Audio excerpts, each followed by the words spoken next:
France کی جانب سے آزاد فلسطینی ریاست تسلیم کرنے کا اعلان آج کیا جائے گا۔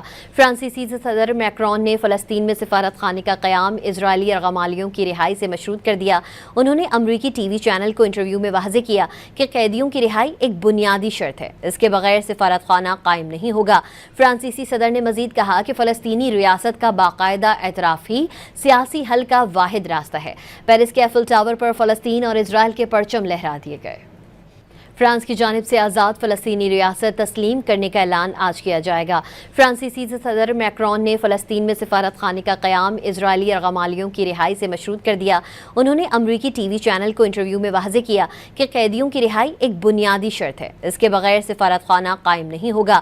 فرانسیسی صدر نے مزید کہا کہ فلسطینی ریاست کا باقاعدہ اعتراف ہی سیاسی حل کا واحد راستہ ہے۔ پیرس کے ایفل ٹاور پر فلسطین اور اسرائیل کے پرچم لہرا دیے گئے۔